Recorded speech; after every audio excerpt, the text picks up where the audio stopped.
The Christian and the Campus is a podcast of the Rebels for Christ campus ministry. The college campus is a world of competing stories vying for students' attention and allegiance. The goal of this podcast is to orient students towards Christ in this brave new world so that we can bring about a revolution of redemption on the University of Mississippi and Northwest Community College campuses. I'm Brinkerhoff, and this is the Christian and the Campus podcast. I had two campus ministers in my college experience, my dad, Jim Brinkerhoff, and Micah Cobb.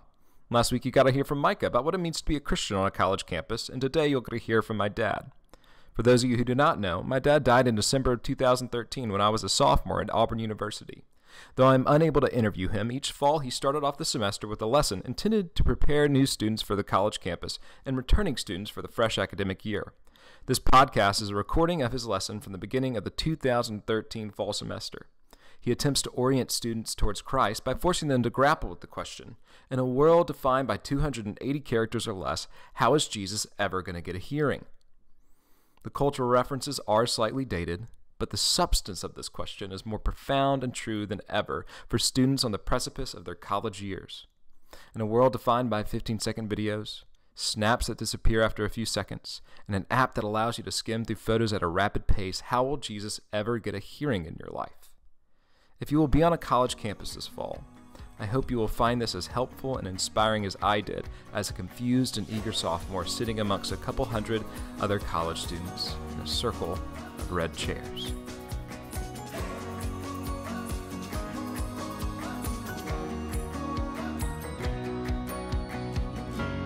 When Jack Dorsey and the small clan who created Twitter picked the name for Twitter, this is why they picked it.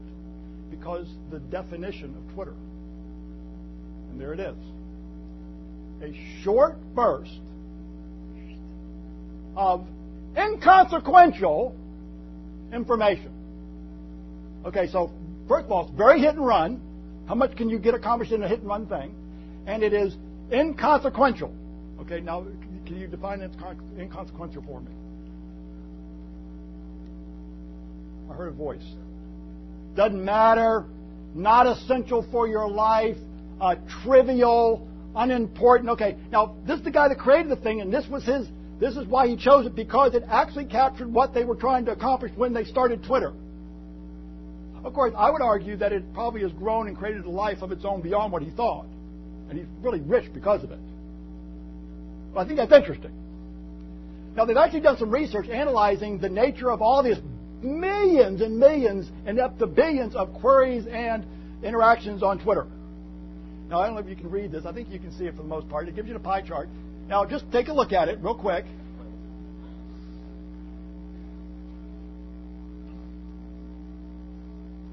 This is done by a legitimate firm. I think it's in San Antonio. Now, what's the largest slice of the pie? Pointless babble. By the way, that's quite in keeping with the idea of Twitter. And by the way, I think I could probably argue some value in this. I mean, in all of this, pointless babble, there's kind of a serendipity to this. That is, as you're tripping along in all this massive information, you actually, by fortune, stumble onto something that's valuable and brings some sense of joy, information that you want in the process. That's good.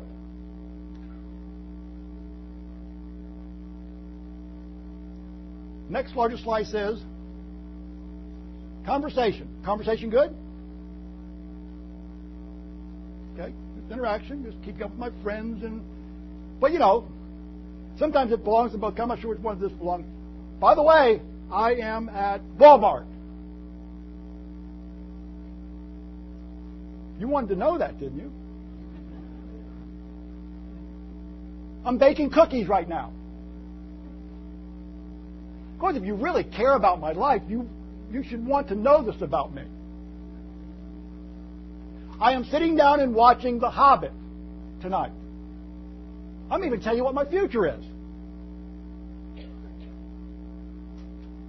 So I don't know if that's conversation or if that's pointless babble. But there's some value. News. Okay, spam. It doesn't. That's out. Self-promotion. And then you have like 8.7% of pass-along values. There's kind of your news and things going on, but it's not always trustworthy because sometimes Oprah's dead and she's not, and things like that, okay? So you get the idea. Now let me just say just a few things because I'm still in the vehicle driving this thing. But I just want you to think because I'm actually doing what I'm going to talk to you about with you. If I were to say what are the drawbacks, I'd say one, it is replacing substance. It is actually altering who you are, depending on how much you depend to define yourself through it.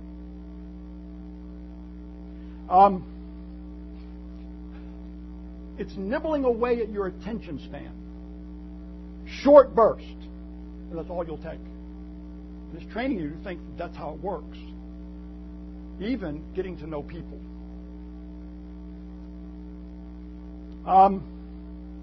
It reduces life to snippets. Maybe another way of putting it. You know, the question I keep asking myself, is it the tail wagging the dog, or is it the dog wagging the tail? Interpreted. Do we attract ourselves to and create the idea of Twitter because it's simply a reflection of our inner person? Or is it a matter that in interacting and engaging this social media, it's actually molding and changing us? You see? And I would argue, well, both. It reflects us. It is a social commentary, but it also, by its very engagement, depending how much you're depending on it and how, it's an aggressive distraction. I mean, it's not ambient. And when your phone buzzes right now, you're already picking it out. Some of you have already done it tonight and looked at your phone. It immediately calls for a response from you. And you're already being trained. We are a nation of Pavlov's dogs. Well, just look it up. Or we can be. Depends on what kind of discipline we bring to it. And the question I keep thinking to myself when I look at the idea of replacing the substance of our life and altering who I am and the effect it's having upon us, obviously in my microcosm, I think a culture that's defined, by the way, how will Jesus ever get a hearing? Through snippets? That's our problem. Isn't it? Can you by the way, Jesus has a Twitter account.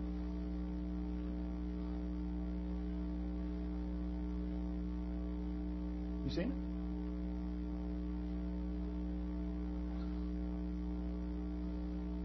He has no follow, or he follows nobody.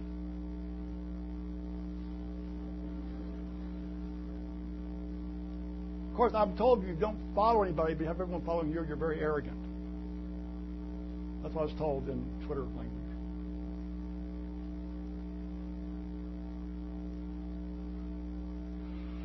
Second thing that I think the potential for, and I just want you to think for a minute.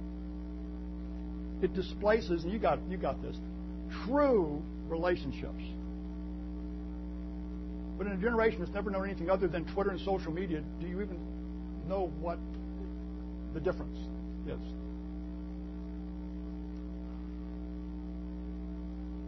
I'm going to tell you that eavesdropping does not define a good relationship. Someone just defined it as 21st century stalking, and you can do it by permission. What do we mean by this?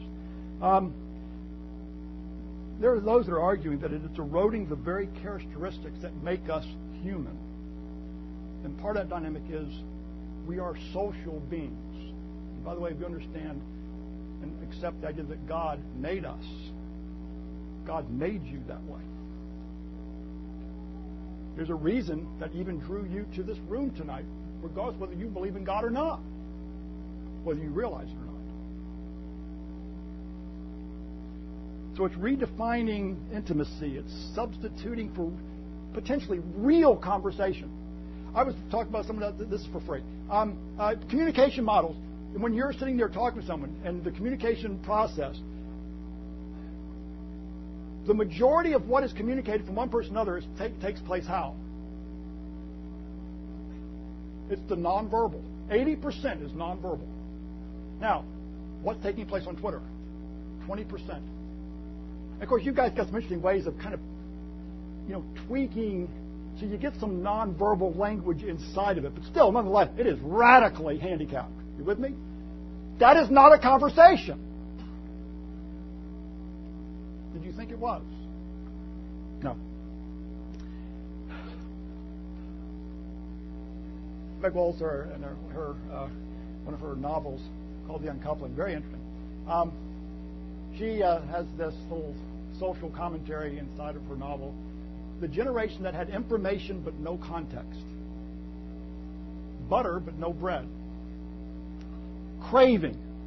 I want, but no longing. There's nothing to purposely define the cravings. You get the idea? So I think, there's great value here, but if I really examine the process and my interaction with it, there could be some really serious potential problems with this.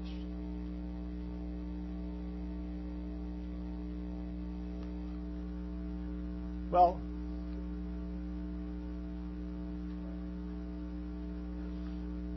I put that up there so that you can know what it is so you can follow me tomorrow.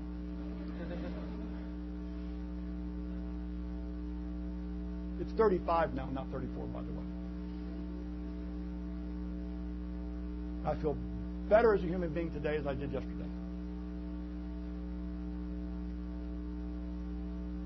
I'm very arrogant because I'm only following 8 people.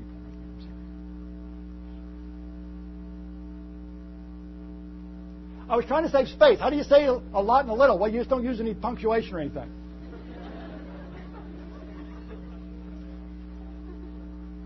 By the way, that's part of my social commentary. Devo tomorrow night. Did this yesterday. The unexamined life is not worth living. Socrates, by way of Twitter. Well, we've been to Twitter. Let's go to Socrates. And by the way, I want to retweet him. I feel even better when you retweet what I put on Twitter.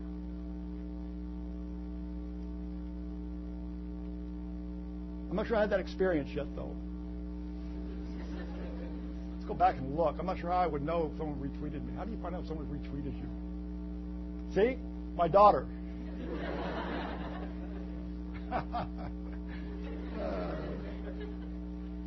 All right. We're in good shape. Socrates. Socrates, obviously, if you know nothing else, you know that he was a well-known Greek philosopher back in the 5th century B.C. Some of you probably might know some of his story.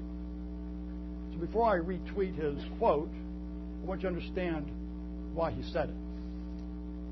By the way, if you ever got an email from me, what's on the bottom of it? Well, it's this. I'm going to explain to you why it's on there.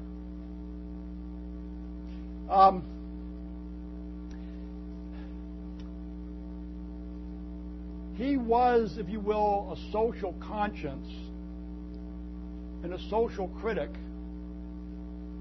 of Greece in his day. And he hovered, of course, specifically in the land of wisdom, Athens.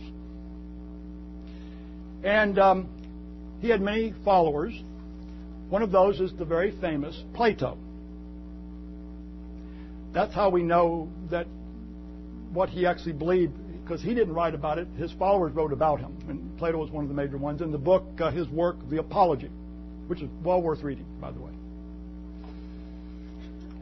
And he was nicknamed the gadfly, like the horsefly, because he would sting the horse of the social conscience into action. And he did this through inquiry. He challenged the people around him. And his goal was to reveal to them that they were not so wise as they thought they were. Here they were in the land of knowledge and wisdom. And he went around, and by the time he got to talk to them, he tried to help people. You don't know as much as you think you do. In other words, learning begins with humility. And he was right. in a land where everyone thought, oh, they had their act together. And they really didn't. They were just arrogant. And he did this by helping people to call what they actually believed into question in order to make people just stop and just think for a few minutes.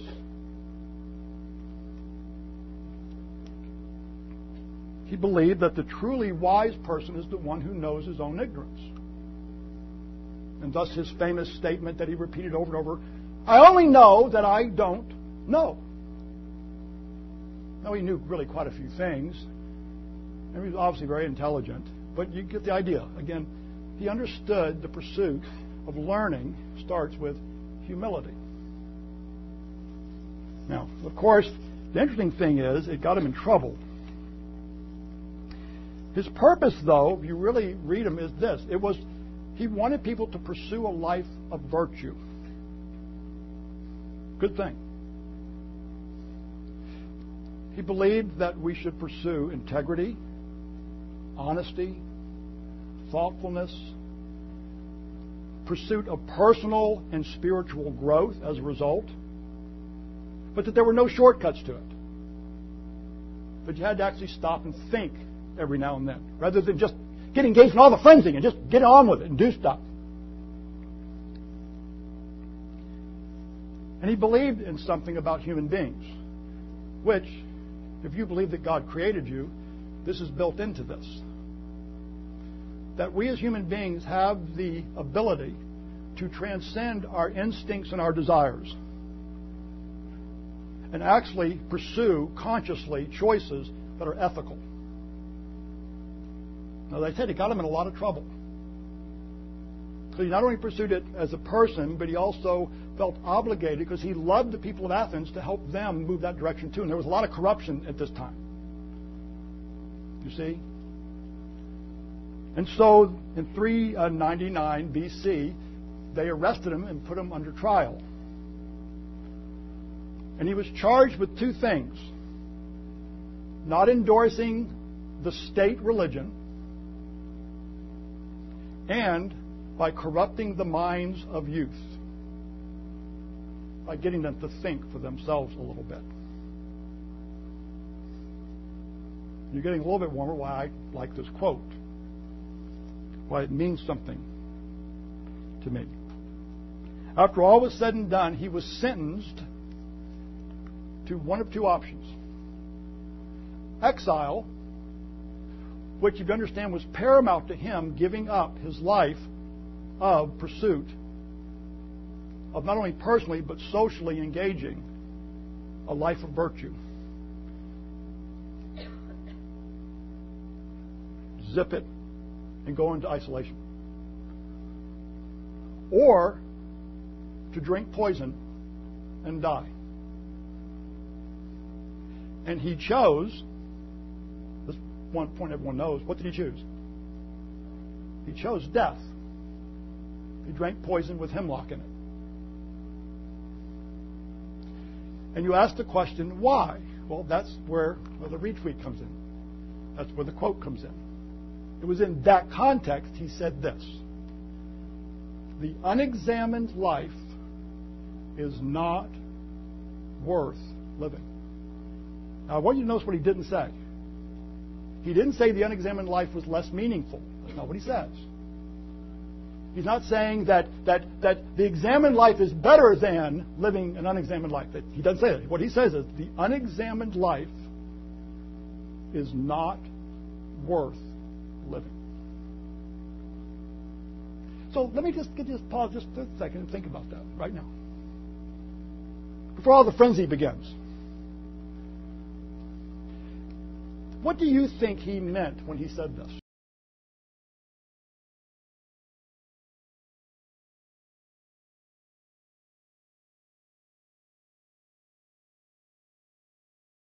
Stop and think as you freeze frame this moment. Classes begin tomorrow. And I'm being honest with you. You know, I could go in 1,000 different directions with this thing. But I'm trying to think, what is your greatest need right now? I mean, really, your greatest need. You know, I'm not talking about all the cravings. I'm talking about the longings. You with me?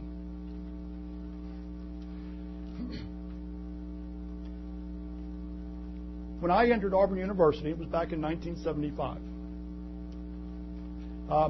I walked that same corridor of that picture. That's the concourse. And by the way, except for some cosmetic changes, it hasn't changed much. And not really much has changed about the nature of fall and the beginning of the frenzy. Very similar.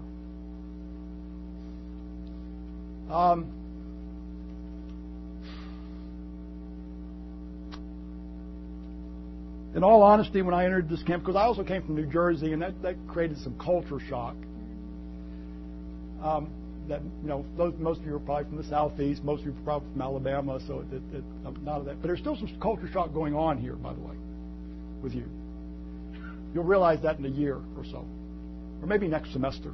You'll think, "Whew, that was something." But in all honesty, I felt intimidated because it was all so unfamiliar. I felt kind of overwhelmed. I was pulled 1,000 directions. You feel that way right now? I mean, just honestly. I felt also in the chemistry of it excited because it was like someone threw this all-you-can-eat buffet, and every item that looks great. And so I just got involved in this feeding frenzy. I just started just cramming as much in as I could because I didn't want to miss out on anything. And I also was adrift from God. So you kind of pull that together. So I thought, what was my greatest need? And I'll tell you, this is not what I got. But I'll also be qualified. I wasn't open to this anyway, so it probably didn't really matter. But what I really needed was to pause and think.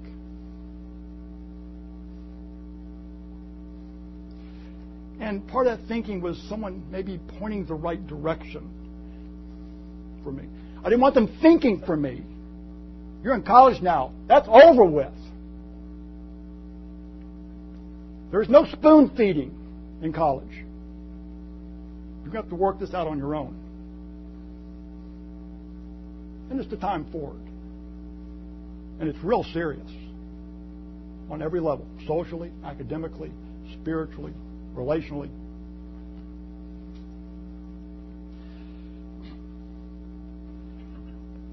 But it would have helped. And so I'm thinking, if you're like me, that is, you feel a bit intimidated, and because of all familiarity, you feel pulled 1,000 directions, you're kind of already engaging in this feeding frenzy, and maybe you too are like me, you're kind of come in adrift from God. Of course, I would have never shown up in a place like this, so the fact you're here shows me at least Jesus maybe has some leverage in your life. And I'm really thankful for that. But even if that's not true, I'm really, really glad you're here. Just stick around. But I think, what do you need right now?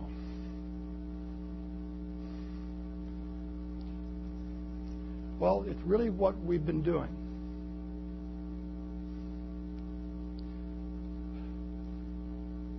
Pause.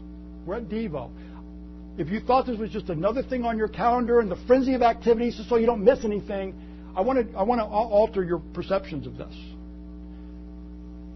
The reason I'm glad you're here is because it's going to give you a few seconds to actually stop and pause and think a little bit.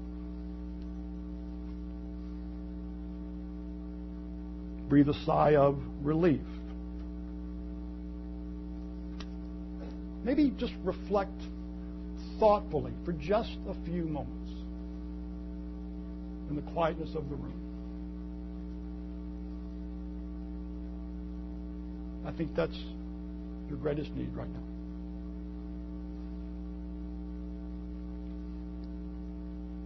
And maybe allow me just to point. If you know me, and I don't care if it frustrates you, I will not spoon feed you. In fact, I will challenge what you think should be spoon fed so that you actually stop to think about it. Because you can't engage this world as a believer unless you've done this. So it's really a good thing. I'm not trying to be a gadfly, but somehow we've got to maybe stop and think. So I just want to give you 2 questions. I understand I'm picking up next week, and we're going to further, just hopefully it'll leave itself with an invitation for you to want to come back and just think a little bit further. You're going to need this more next week than you do this week. Classes start tomorrow. I'm telling you, it's true. First question. This is just for you to reflect on. I want you to stop and think right now. How important is Jesus to you?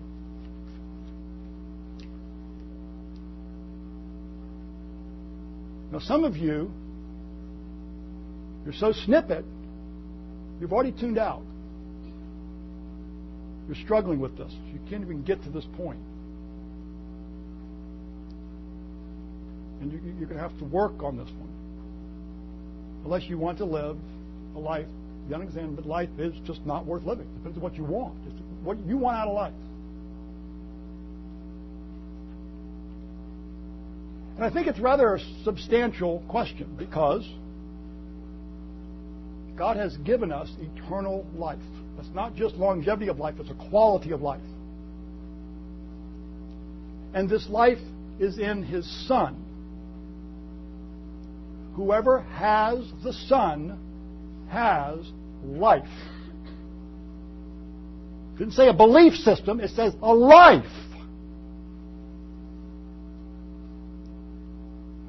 Whoever does not have the Son of God does not have life.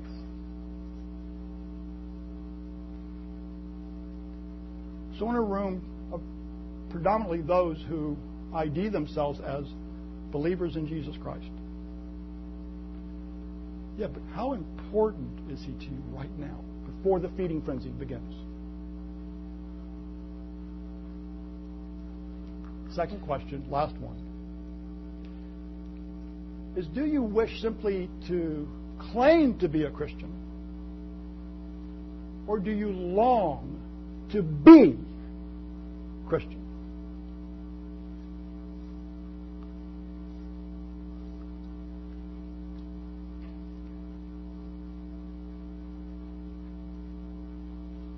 The unexamined life is not worth living.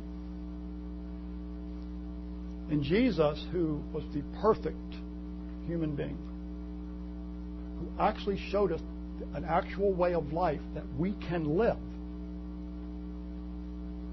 He modeled it for us. He invites us into it. Creating an image of God, we can reflect that life. We can actually find this thing and possess it. He says, if any of you wants to be my followers, you must turn from your selfish ways, take up your cross, and follow me. It's not done in snippets. It's not done just through words on the social internet world encounter. Asking something holistic from you, isn't it? If you try to hang on to your life, you'll lose it. But if you give up your life, Jesus says, for my sake, you will find it.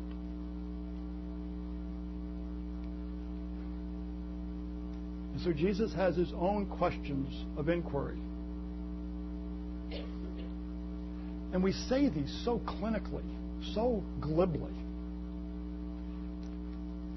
He's asking you, do you believe that the unexamined life is not worth living? And what do you benefit? What do you benefit? If you gain the whole world, but you lose your own soul,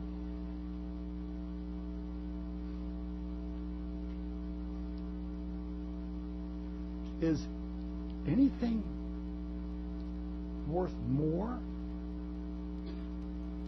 than your soul?